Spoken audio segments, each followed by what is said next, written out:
마치 어둡고 긴 터널을 지나듯이 2026년의 첫 겨울을 보내며 가장 오랫동안 가장 추운 날들 열흘 남짓을 보냈습니다. 때문에 몸이나 상하지 않으셨는지 아랫목은 춥지는 않으셨는지 여쭙게 됩니다. 이 땅에서의 사계절을 살면서 가난한 사람들에게 제일 혹독한 계절이 겨울이라 하는데 추위는 피할 수도 도망칠 수도 없기 때문이라 합니다. 아직 몇 번의 추위를 더 넘겨야 할지 알 수는 없지만 영육이 강건하시기를 기원하며 지난 1회 동안도 가정과 교회가 평안하셨기를 바라는 마음 가득합니다. 이번 주 제6과의 제목은 오직 그리스도 안에 있는 확신입니다. 우리 모두가 자기 자신에 대해서 가지고 있는 확신이 몇몇 있습니다. 자신에 대한 존중감을 가진다는 것은 매우 중요한 삶의 태도입니다. 때문에 성경은 너희 자신을 더럽히지 말라 하시면서 성결한 사람으로서 하나님과 만나기를 요구하고 있습니다.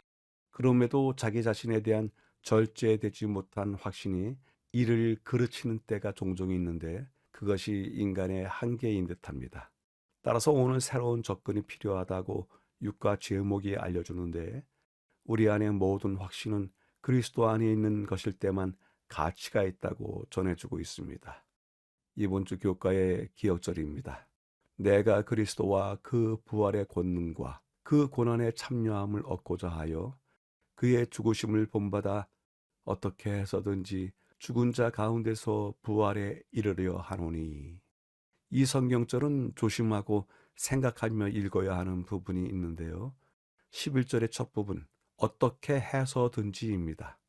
혹 이 구절을 수단과 방법을 가리지 않고 어떻게 해서든지 자신의 인간적 욕망을 채우려는 모습으로 읽어서 부활에 이르는 것도 어떻게 해서든지 이루어야 할 목표라고 생각할 수 있습니다.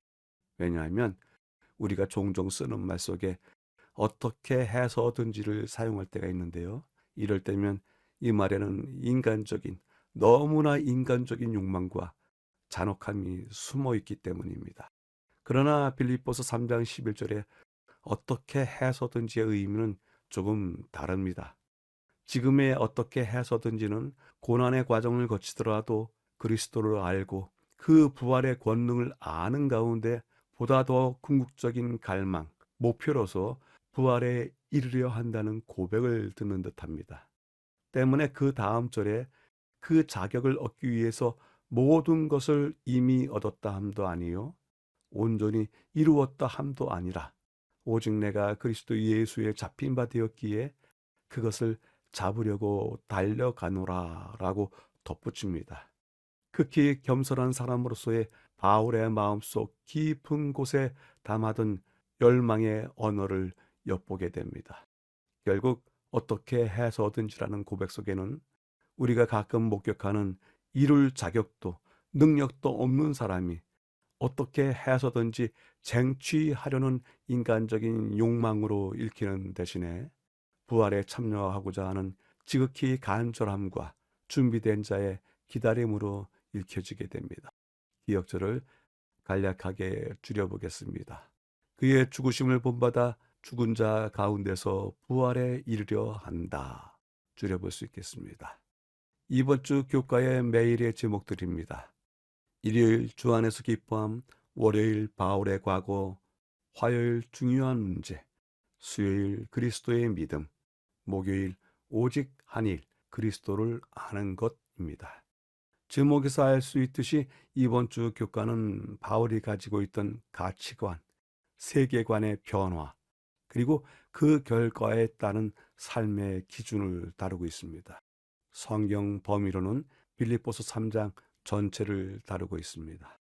본문의 5날을 재구성하여 분류해 보도록 하겠습니다. 일요일과 월요일, 오늘 현재 교회에 닥치고 있는 도전, 그리고 어제의 바울 이야기하고 있고요. 화요일과 수요일과 목요일은 새로운 세계관을 찾은 바울, 그의 오늘의 삶의 초점이 어디에 있는지 다루고 있습니다. 전체 배경을 확인하겠습니다. 오직 그리스도 안에 있는 확신, 행위의 의지, 의인은 선물로서 주시는 것, 그리고 믿음과 행위의 우선순위라고 하는 어절들이 보이는데요. 바울은 옥중에서 자신의 삶에 대한 평가를 합니다. 그래서 과거에는 어떠했고 현재는 어떠하며 그 가치들을 대조하고 있는데요. 매우 중요한 내용을 대조하고 있습니다. 믿음이 먼저인가 행위가 먼저인가 하는 것에 대한 기본적인 질문을 하고 있기 때문에 우리에게도 매우 유익한 공부가 되리라 생각해 봅니다.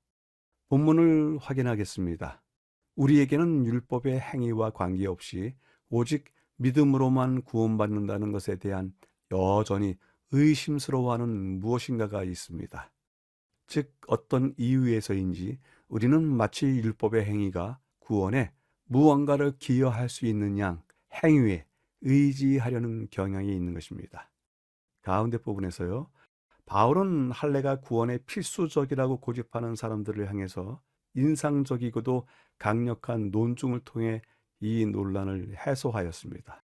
바울은 할례와 같은 스스로의 행위가 구원의 역할을 한다는 생각을 가능성조차 막기 위해서 의인은 율법이 아닌 믿음으로 말미암는 선물로서 그리스도께서 주시는 것임을 분명히 선언했습니다. 오늘날 할례가 더 이상 쟁점이 아닐 수 있지만 그 문제를 대하는 원리, 즉 의인은 하나님의 선물이고 주께서 주시는 것이라고 하는 선언은 여전히 유효한 주제입니다. 마지막 부분에서요.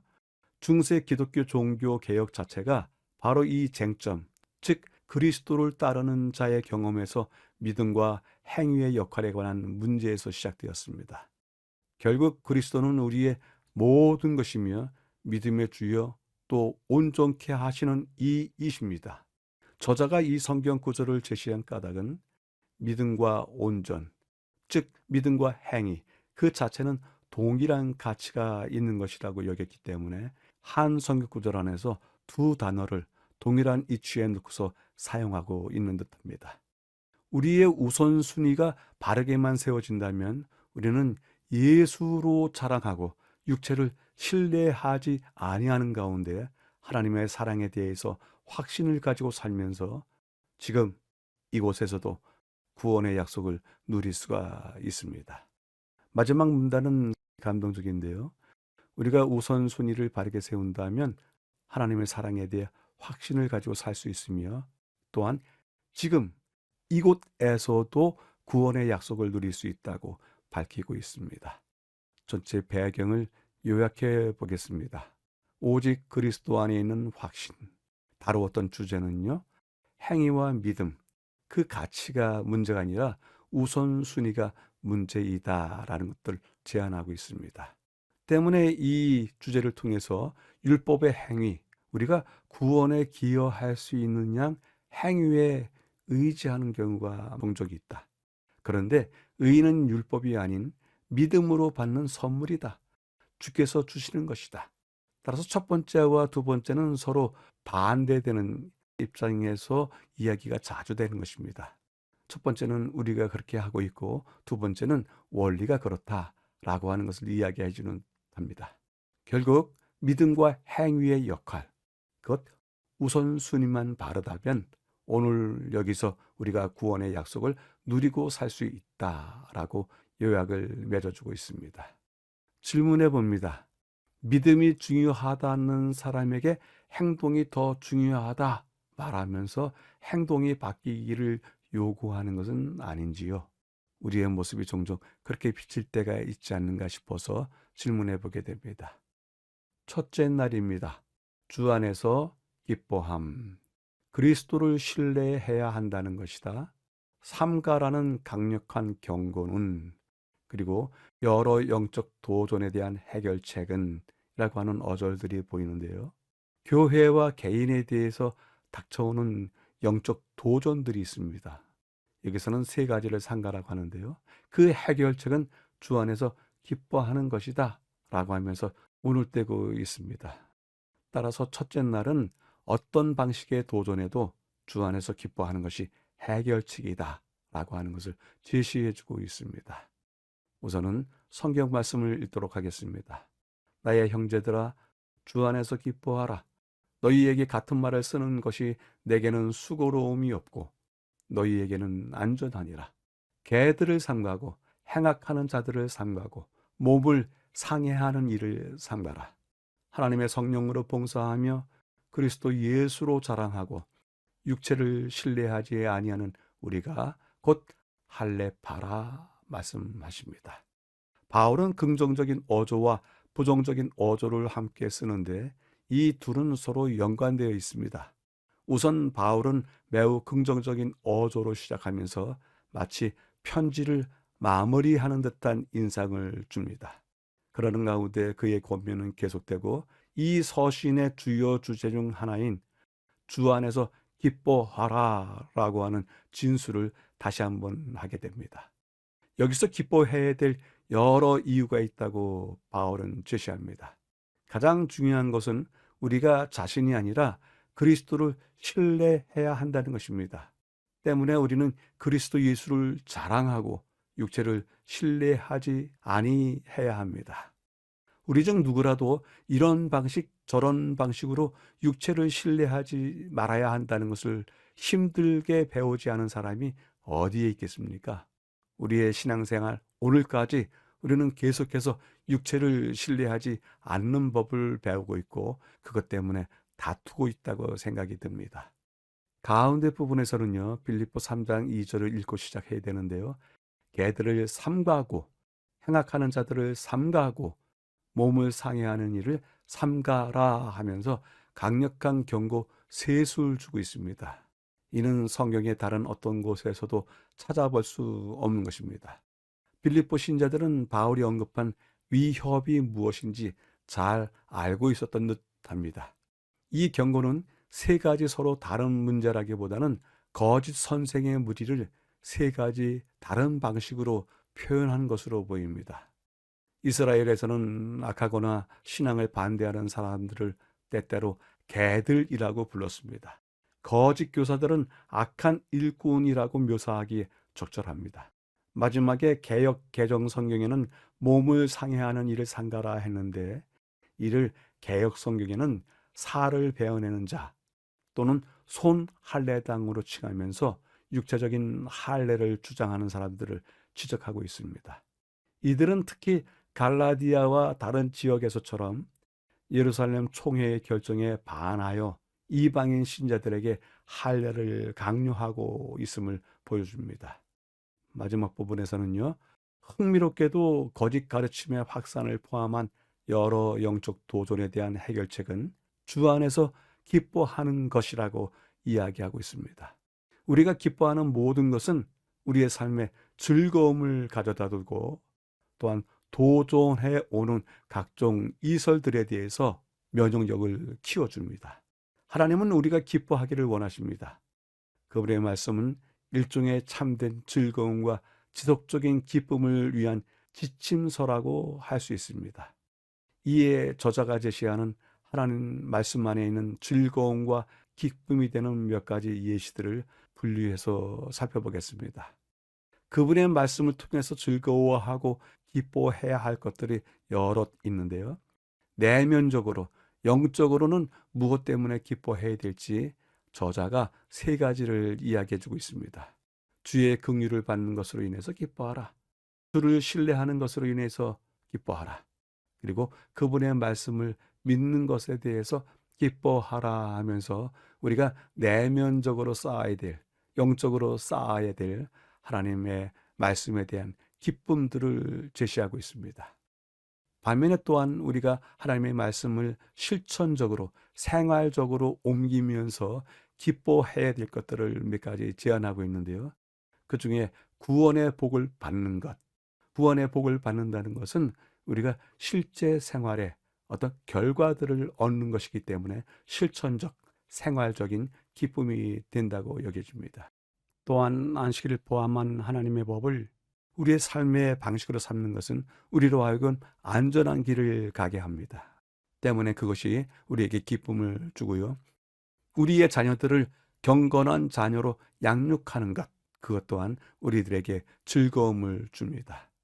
저자가 이 6가지만 대표적으로 이야기하고 있는데요. 저자는 이 제안을 통해서 우리가 내면적 영적으로 기쁨을 얻는 것과 생활적 실천적으로 기쁨을 얻는 요인들을 각각 이야기함으로써 우리의 기쁨은 이 두 가지 요인들로 구성되었다는 것을 알려주고 있는 듯합니다. 또한 이 제안들을 나누어 보면서 느끼는 것이 믿음과 행위가 나누어진 것이 아니라 하나라는 것을 제시하려는 듯합니다. 내면적 영적인 기쁨, 실천적 생활적 기쁨, 이 두 가지가 우리 안에서 하나로 어우러지면서 우리 또한 기쁨을 느껴보시게 되길 바랍니다. 교훈은 다음과 같이 이야기합니다. 우리 연약함을 깨달을 때에 우리는 타고나지 않은 어떤 능력에 의지하는 것을 배운다. 하나님께 대한 우리의 책임감을 지속적으로 느끼고 있는 것만큼 우리 마음을 강력하게 장악할 수 있는 것은 없다. 그리스도의 용서하시는 사랑을 느끼는 것만큼 행동의 동기를 깊게 하는 것은 없다. 우리는 하나님과 접촉해야 한다. 그렇게 할 때 성령의 감화를 받아 동료들과 접촉할 수 있게 된다. 그때 그리스도를 통해 하나님과 연합되고 하늘 가족의 일원이 됨을 기뻐하라 전하고 있습니다. 첫째 날을 요약해 보겠습니다. 주 안에서 기뻐함. 다루었던 주제는요, 교회와 개인에게 다가오는 도전이 있다. 악한 무리들이 있다. 그것들을 어떻게 대처하겠는가 라는 문제를 이야기하면서요, 참으로 중요한 것이 있다. 우리 자신이 아니라 그리스도를 신뢰해야 된다. 바울은 3번씩이나 반복하면서 삼가라고 하는 강력한 경고를 하고 있는데 악들에 대해서 대응할 준비를 하라고 말한다. 마침내 영적 도전에 대한 해결책을 제시하는데 바울의 제안은 주 안에서 기뻐하는 것이다 라고 요약할 수 있습니다. 첫째 날 질문해 봅니다.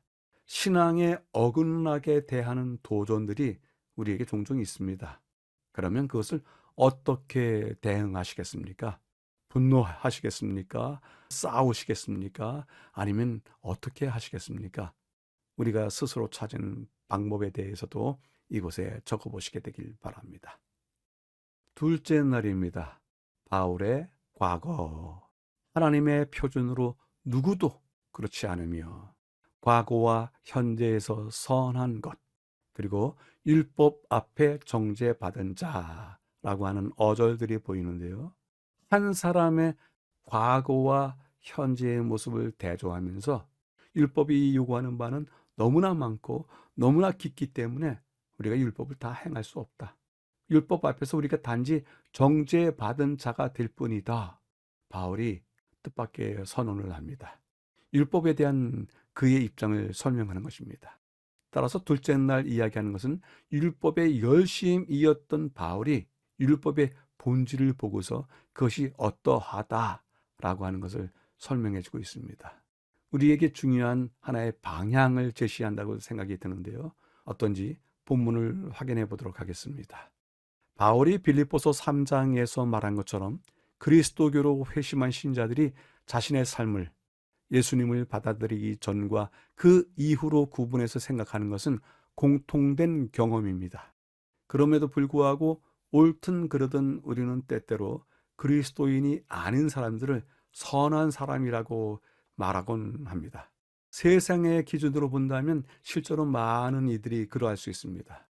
아브라함의 경우에 있어서도 하나님께 소돔과 고모라를 위해 간청했을 때 50명, 45명, 40명 등등 그들을 자신이 정한 선한 자로서 생각하고서 제안했던 듯 합니다.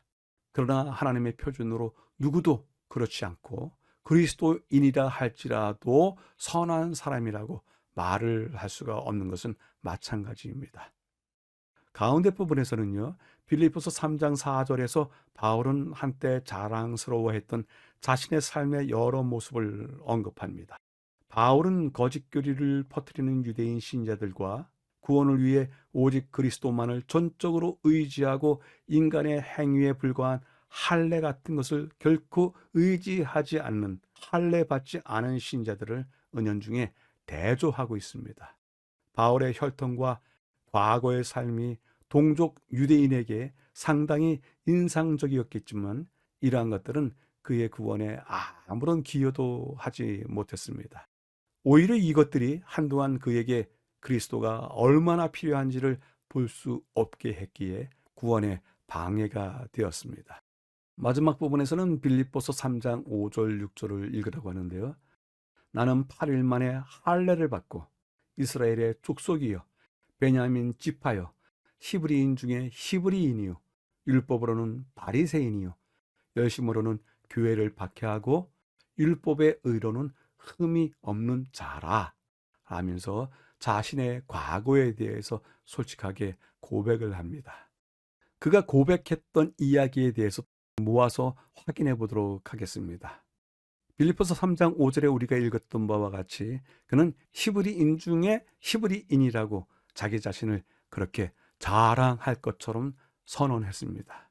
그리고 사도행전 21장 20절에 율법의 열성인 자라고 이야기했습니다. 이 두 가지 성경 구절로만으로도 바울이 어떠한 사람인지를 추측할 수 있는데요. 빌립보서 3장 5절 6절에 나와 있던 세세한 사항들을 적용시켜 보겠습니다. 히브리인 중에 히브리인이요 이야기했을 때는 8일 만에 할례를 받은 자, 나는 정통 유대인이다 하는 이야기입니다. 그리고 나는 베냐민 지파요 바리새인이요 이야기했던 것은 나는 유대 나라의 전통을 전수하는 자이다 라고 하는 자부심이 그 안에 있고요.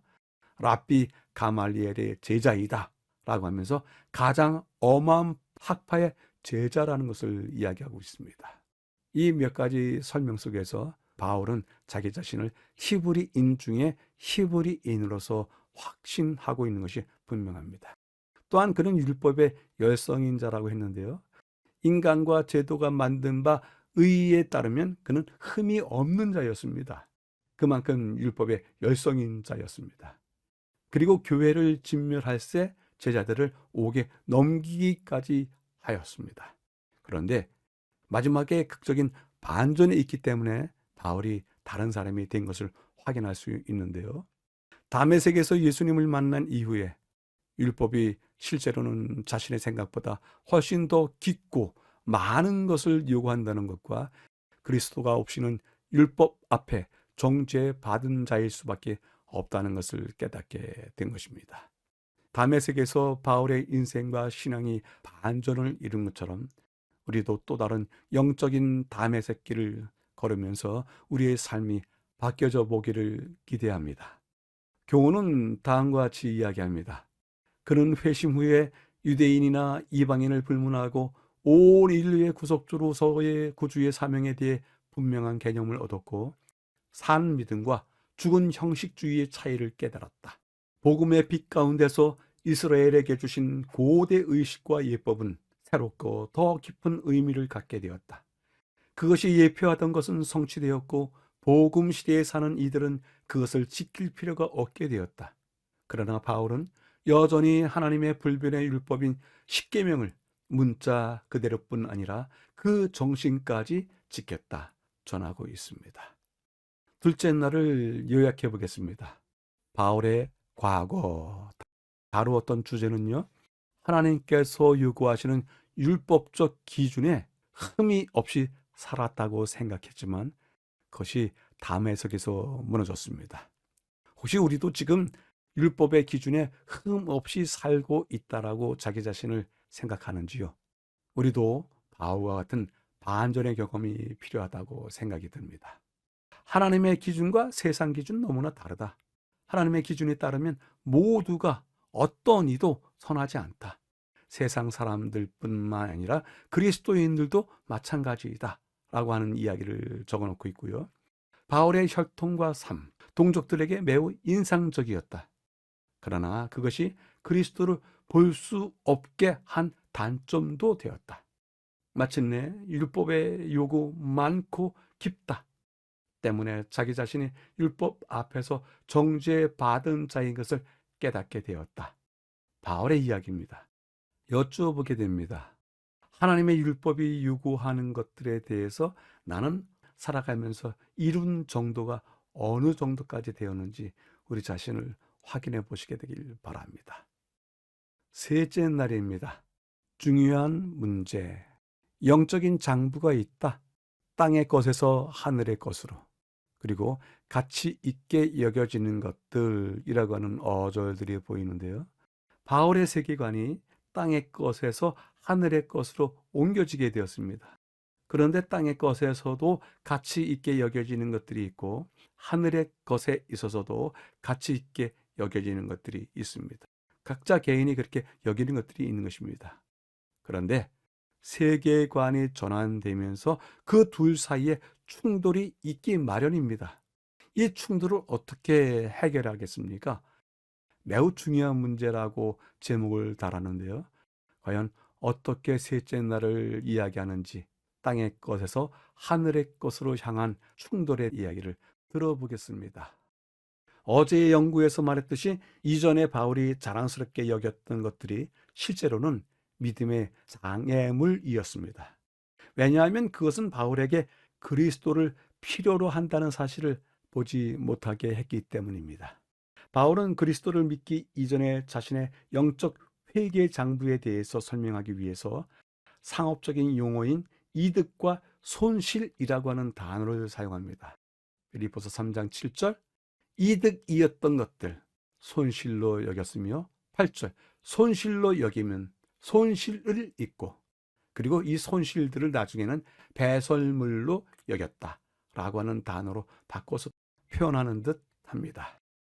비록 우리가 즐겨 생각하는 주제는 아니지만 모든 사람은 영적 장부를 가지고 있습니다. 과거 바울은 예수님께서 가르치신 성경의 가치관이 아닌 당시 유대교의 가치관에 따라서 장부를 평가하였습니다. 가운데 부분입니다. 회심 후에 그의 영적 장부는 매우 달라진 것으로 보입니다. 그것은 가치를 판단하는 기준, 즉 척도가 유대교적 평가 방식에서 천상적인 하늘로서의 평가 방식으로 극적 바뀌었기 때문입니다. 이에 대한 긴 인용문이 있는데요. 살펴보겠습니다. 하늘에서 내려오신 그분은 하늘에 대해 말씀하실 수 있으며 당신의 형상과 표식을 새긴 하늘의 통화가 어떤 것인지 바르게 제시하실 수 있다. 사람들을 타락에서 끌어올려 당신의 보좌 옆으로 놓이려고 오신 그분은 그들이 처한 위험을 아신다. 그분은 쓸모없고 위험한 대상에 애정을 쏟는 위험을 지적하신다. 그분은 우리가 전적으로 헛된 것들에 시간과 재능과 기회를 낭비하지 않도록 우리 마음을 땅의 것에서 하늘의 것으로 이끌고자 하신다 전합니다. 강조해서 여러 번 읽어보아야 할 문구라고 생각이 듭니다. 세 번째 부분에서는요, 다메섹으로 가는 길에서 영화로운 예수님의 모습을 보고 마음의 눈이 멀었던 바울의 영적 시력이 교정되고 분명하게 보게 되었습니다. 그런데 바울은 그 전까지는 1세기 유대교 세계에서 급부상하던 유명 인사였기에 그의 판단력이 왜곡되고 편향될 수밖에 없었던 것을 확인하게 됩니다. 바로 이 바울의 영적인 눈이 멀었던 것에 대해서 비유적으로 다뤄볼 부분이 있는데요. 요한복음 9장에 나와 있는 이야기입니다. 예수께서 이르시되 내가 심판하러 이 세상에 왔으니 보지 못하는 자들을 보게 하고 보는 자들을 맹인이 되게 하려 함이라 하시니 전하고 있는데요. 보는 자라고 여겼던 바울, 그로 하여금 보지 못하게 만들었습니다. 그로 하여금 이 땅의 가치관으로 세상을 보던 그 눈을 보지 못하게 만드셨던 것을 알 수 있습니다. 이 원리는 우리의 삶에도 적용될 수 있습니다. 새 하늘과 새 땅에서의 영원한 삶보다 더 가치 있는 것은 없습니다. 그러나 세상의 가치들은 많은 사람이 현실을 보지 못하게 합니다. 이 세상에서 가치 있게 여겨지는 것들과 하늘이 가치 있게 여기는 것들, 곧 그리스도를 담고 영혼의 구원을 얻는 일 사이에는 피할 수 없는 충돌이 있는 것입니다. 교훈은 다음과 같이 이야기합니다. 영생은 무한한 가치를 지니고 있으며 우리가 가진 모든 것을 그 대가로 요구한다. 영원한 사물에 대해 우리가 올바른 평가를 하지 않는 것을 나는 보았다. 이 세상에서도 소유할 만한 가치를 지닌 모든 것은 노력을 통하여 때로는 가장 고통스러운 희생을 통하여 얻지 않으면 안 된다. 그러나 이는 단지 없어질 보화를 얻는 것에 불과하다. 영원한 가치를 지닌 보화와 영존하시는 분의 생명, 우리를 위하여 하늘이 그 이상의 값을 더 지불할 수 있을까라고 묻습니다. 셋째 날을 요약해 보겠습니다. 중요한 문제라고 하는 제목으로서 더 중요하고 가치 있는 것으로 이끌어야 한다라고 하는 것을 다루었는데요. 우리 모두가 영적 장부를 가지고 있다. 바울은 그 영적 장부에 있어서 평가를 유대교 가치관으로서 평가했다. 가운데 부분에서 헛된 것을 낭비하지 않도록 해라. 따라서 땅의 것을 하늘의 것으로 이끌라라고 제안을 주고 있고요. 마지막으로는 세상과 하늘에 각각의 가치 있는 것들이 있다 때문에 우리의 삶의 전환을 위해서는 피할 수 없는 충돌이 있다. 이 충돌 속에서 우리가 하늘의 가치 있는 것을 찾고 세상의 가치 있는 것들을 버려야 되지 않을까 생각이 드는데요. 세상의 가치 있는 것들이 우리 마음속에 남아있고 생활 속에 남아있기 때문에 여전히 곤란을 느끼지 않는가 생각이 듭니다. 여쭤봅니다. 땅의 것을 포기하고 하늘의 것으로 이끌린다면 과연 우리에게는 무엇이 달라질까요? 무엇이 또한 달라져야 할까요? 여쭤보게 됩니다. 넷째 날입니다. 그리스도의 믿음, 그리스도 안에 있다는 구원의 계획에 담긴 모든 것, 그리고 구원하는 유일한 믿음이라고 하는 어절들이 보이는데요. 바울은 다메섹에서의 반전의 경험을 통해서 새로운 구원을 알게 됐습니다. 그 새로운 구원 속에 그리스도의 구원이 포함되어 있고 그리스도의 믿음이 포함되어 있는 것입니다. 특별히 그리스도 안에서 살아가야 된다고 하는 새로운 구원의 방식에 대해서 바울이 철저히 깨닫게 되는데요. 넷째 날에 바로 그 그리스도 안에서의 새로운 구원, 그가 본 것이 무엇인지 확인해 보도록 하겠습니다. 본문을 확인하겠습니다. 바울의 핵심 요점을 놓쳐서는 안 됩니다. 그는 다메섹으로 가는 길에서 자신의 율법 중심적이던 이전의 삶을 그리스도의 임재로 바꾸는 놀라운 전환을 경험했습니다. 이는 그리스도를 얻고 그 안에서 자기 자신이 새롭게 발견되려 함이었다고 증언하고 있습니다. 그 안에서, 곧 그리스도 안에서 발견된다고 하는 표현은 매우 흥미로운 표현입니다. 그리스도 안에서라고 쓴 성경 구절 몇 절을 살펴보겠습니다. 에베소서 1장, 그리스도 안에서 우리를 택하사, 고린도후서 5장, 우리로 하여금 그 안에서 하나님의 의가 되게. 내가 그리스도와 함께 십자가에 못 박혔으니 그런즉 이제는 내가 사는 것이 아니요 오직 내 안에서 그리스도께서 사시는 것이라. 위의 세 성경절은 그리스도 안에서를 강조했는데 그것이 어떤 모습으로 다시 나타날 것인가 하는 것을 갈라디아서 2장에 정확히 이야기합니다. 내가 그리스도 안에서 살아갈 때 그리스도께서 내 안에 머무르실 것이다 라고 하는 것을 이야기하고 있는 것입니다. 그리스도 안에 있다는 바울의 표현은 널리 논의된 주제입니다. 그리스도 안에서라고 하는 어절이 헬라어 원문에는 엔 크리스토라고 부르는데요. 그리스도 안에서, 예수 안에서, 그리스도 예수 안에서 성경 구절에 여러 곳에서 나타납니다. 그래서 이 엔 크리스토, 엔토 예수, 엔 크리스토 예수라고 하는 단어에 대한 바울의 서신, 그리고 바울의 신학 연구가 조그만 기사라도 있고 또 논문으로서도 이 주제가 많이 있습니다.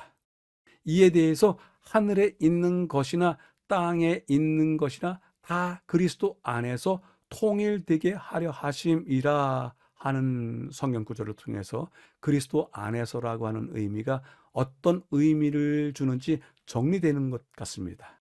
그리스도 안에서 하늘에 있는 것들, 땅에 있는 것들, 그것이 다 하나 되게 하신다는 것이 그리스도 안에서 이루어지는 일이라고 이야기를 하고 있습니다. 이 해석이 바울에게서 나오는 것도 놀라운 일이 아닙니다. 그리스도 안에서 모든 것이 하나가 된다고 하는 것이 하나님의 처음 목적이었습니다. 바울은 그것이 어떻게 이루어지는지도 분명하게 이야기하고 있습니다. 너희는 하나님께로부터 나서 그리스도 예수 안에 있고, 예수는 하나님께로서 나와서 우리에게 지혜와 의로움과 거룩함과 구속함이 되셨으니 라고 이야기를 하고 있습니다. 가운데 부분을 위해서요, 그리스도 안에 있다는 것은 구원의 계획에 담겨있는 모든 것을 포괄하는 말입니다. 그것은 영적인 지성, 곧 지혜로부터 시작해서 믿음으로 의롭게 되는 것, 칭의, 하늘을 위한 준비, 성화, 그리고 마지막으로 재림 때 영화까지를 다 포함합니다. 이 모든 것이 다 그리스도 안에 있는 것입니다. 구원은 처음부터 끝까지 우리를 위해서 그리고 우리 안에서 이루시는 그리스도의 사역입니다. 따라서 우리가 그리스도를 얻음으로써, 즉 그리스도 안에 있다면 구원에 필요한 모든 것을 다 얻게 되는 것입니다. 마지막 부분을 위해서 빌립보서 3장을 또다시 읽도록 하겠는데요.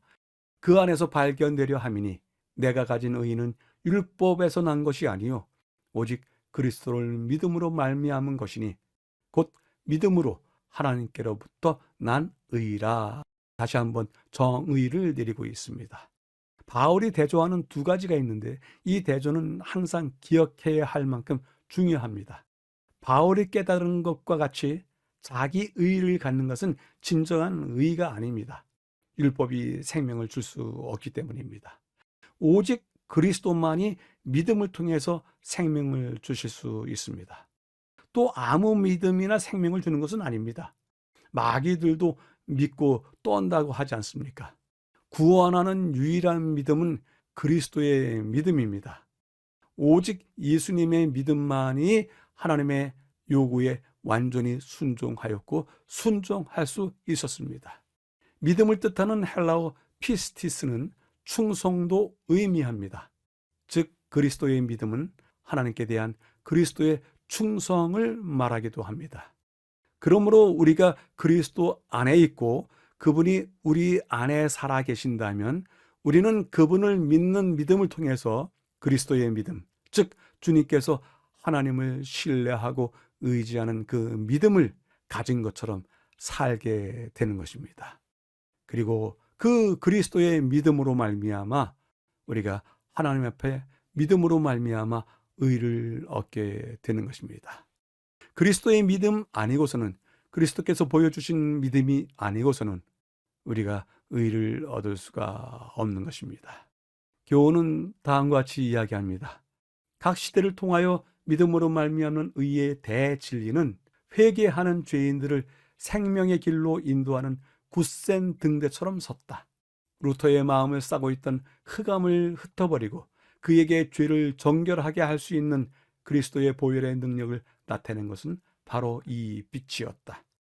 동일한 빛은 죄짐을 진 무수한 영혼들을 용서와 평화의 참 근원으로 인도하였다.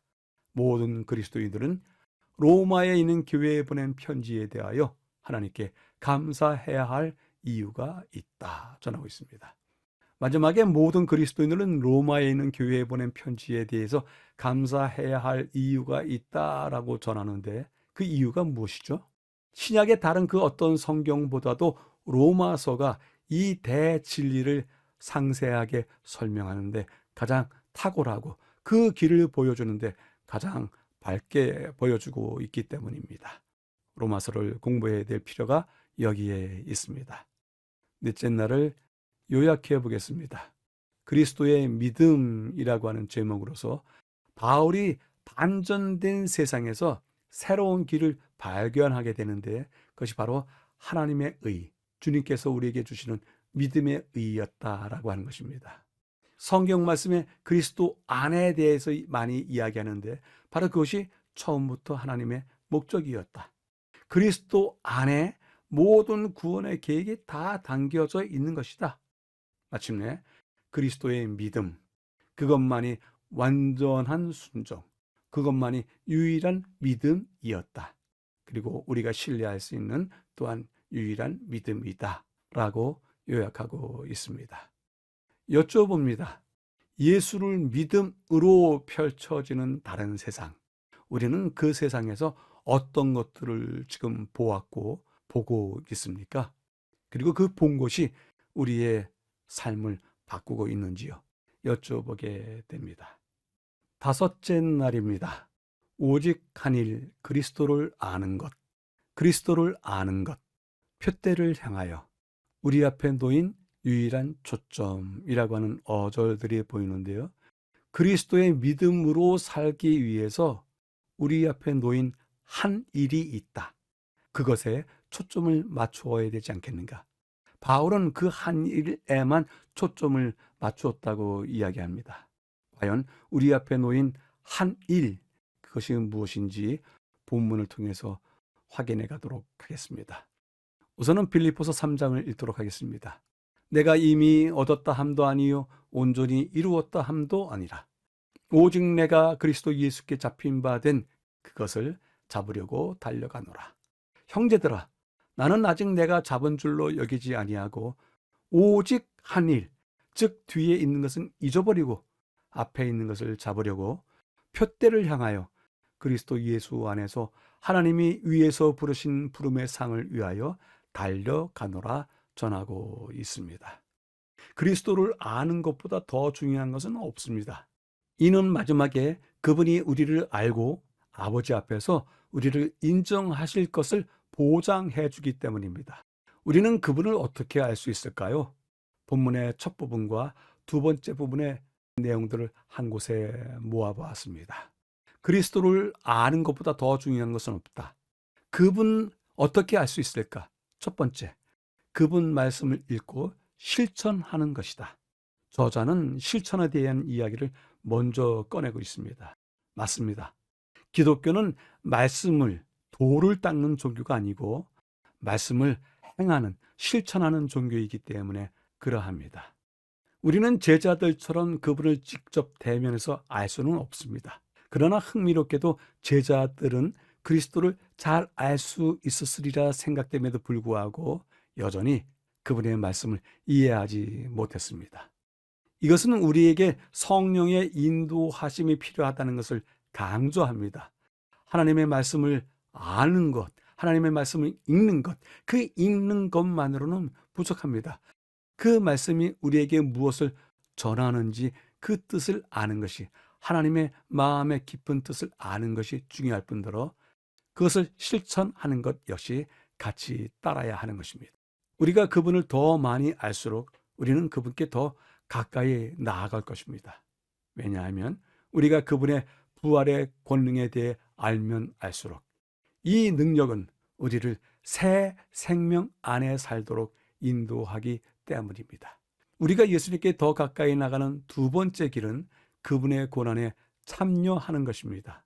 우리가 겪는 모든 시련과 견뎌내는 모든 고통은 예수님께서 우리를 위해서 겪으신 일을 더 잘 알고 감사하게 해줍니다. 그리고 그분과 그분의 뜻을 더 분명히 이해하게도 도와줍니다. 그리스도를 아는 세 번째 것은요, 표대를 향하여 나아가는 것입니다. 이 표대는 무엇을 이야기하는가요? 표대는 신약 성경에서 오직 여기에서만 사용되었고 헬라어 스코포스를 번역한 것입니다. 그리스도 예수 안에서 하나님이 위에서 부르신 부름의 상을 표대라고 빌립보서 3장 14절에 해석을 해주고 있는데요. 표대는 경주의 결승선, 승자에게 주어지는 상, 그것을 가리킨다고 이야기합니다. 그리스도께서 죽음과 부활을 통해서 하늘로 올라가신 것처럼 하나님은 우리에게도 동일한 하늘의 상, 곧 영생을 받으라고 부르시는 것입니다. 마지막 부분에서 마무리를 하고 있는데요. 분명 우리는 아직까지 그것을 얻지 못했습니다. 우리의 낮은 몸이 자기 영광의 몸의 형체와 같이 변하게 하실 것인데 아직 그때가 이르지 않았습니다. 그때까지 우리는 가장 완전한 의미의 온전함을 이루지 못하고 있는 것입니다. 때문에 바울은 빌립보서 3장 13절에 오직 한 일이 남아있다라고 이야기하는데 그 오직 한 일을 본문이 풀어 써주고 있습니다. 그분을 알고 매일 우리의 삶에 그분의 임재를 초대함으로써 우리는 이곳에서 가능한 모든 면에서 예수님을 닮아가는 목표를 향해 전진한다. 이것이 바로 바울이 집중했던 한 일이다라고 이야기합니다. 이제는 바울이 이야기했던 한 일이 무엇인지 뚜렷해지셨죠? 이곳에서 가능한 모든 면에서 예수님을 닮아가는 목표를 향해 전진해 가는 것, 그것이 그에게 남아 있었던 오직 한 일이었습니다. 마치 경주를 하는 선수처럼 우리는 이미 지나온 길이나 누가 우리를 뒤에서 쫓아오지나 않는지 생각하지 않습니다. 우리의 유일한 초점은 우리 앞에 놓인 우리를 기다리는 하늘의 상에 있습니다. 따라서 표대를 향해서 쫓아가는 것입니다. 이 설명에서 또 다른 의미를 하나 더 찾아볼 수 있는데요. 그리스도를 아는 것보다도 더 중요한 것은 없다라고 하면서 마지막 부분에 설명하는데, 마지막 부분에 대한 이야기도 정리해 봤습니다. 이미 지나온 길, 그리고 누가 뒤에 쫓아오지나 않는지 생각하지 않는다라고 제안을 주고 있는데요. 우리는 지나온 길에 대해서 무척 많이 이야기를 합니다. 아니면 자랑까지 합니다. 근데 바울은 이미 지나온 길에 대해서는 잊혀진 일이다, 생각하지 않을 것이다, 그리고 또한 뒤에 누군가가 쫓아오지는 않는지 생각하지도 않을 것이다, 그것 상관없다 라고 바울은 분명히 이야기해 주고 있습니다. 그리고 우리의 유일한 초점은 우리 앞에 놓여 있는 것이다. 우리 지나온 길 아니다, 뒤에 누가 쫓아오는지 그것도 아니다. 우리의 유일한 초점은 우리 앞에 있는 것이어야 된다. 그리고 또한 우리가 기다리는 것에 우리의 초점이 맞추어져 있어야 된다라고 제안을 또다시 하고 있습니다. 바울은 모든 근육을 긴장시키고 앞으로 몸을 기울이고 결승선에 도달하기 위해서 경주자가 목표에 온전히 집중하는 모습을 생생하게 그리고 있는 것입니다. 교훈은 다음과 같이 이야기합니다. 진정한 경건은 죄악과의 모든 타협이 끝난 후에 시작된다. 그때 마음에서 나오는 말은 바울과 같을 것이다. 오직 한 일, 즉 뒤에 있는 것은 잊어버리고 앞에 있는 것을 잡으려고 표대를 향하여 그리스도 예수 안에서 하나님이 위에서 부르신 부름의 상을 위하여 쫓아가노라. 또한 모든 것을 해로 여김은 내 주 그리스도 예수를 아는 지식이 가장 고상함을 인함이라. 내가 그를 위하여 모든 것을 잃어버리고 배설물로 여김은 그리스도를 얻고자 함이라 전하고 있습니다. 우리 모두도 모든 것을 잃어버릴지라도 그것을 배설물로 여기고 그리스도를 얻게 되기를 바랍니다. 다섯째 날을 요약해 보겠습니다. 오직 한 일, 그리스도를 아는 것. 오직 한 일이 남아있다. 그리스도를 아는 것이다. 그리스도를 아는 것 매우 중요하다. 왜냐하면 하나님 앞에서 주님께서 우리를 인정하시는 것을 보장하기 때문이다. 우리가 그분을 알고 그분은 또한 우리를 안다고 하는 일이 하늘 보좌 앞에서 있기 때문이다. 표대를 향해서 가자. 경주의 결승선을 향해서, 승리자가 받을 상을 향해서 가자라고 간곡하게 부탁하는 소리를 들었습니다. 마지막으로 우리가 지나온 길에 대해서는 생각하지 말자. 쫓는 자에 대해서도 생각하지 말자. 초점, 바로 우리 앞에 있다. 하늘에 있다. 그것만을 바라보면서 달려가자 제안을 주고 있습니다. 여쭈어봅니다. 우리 모두 출발선에서 떠난 사람들입니다. 지금 결승선을 향해 달리면서 무엇을 하고 있습니까? 또한 무엇을 해야 되겠습니까? 우리 자신이 하고 있는 일에 대해서 살펴보게 되기를 바랍니다. 더 깊은 연구를 위해서입니다. 첫 번째입니다.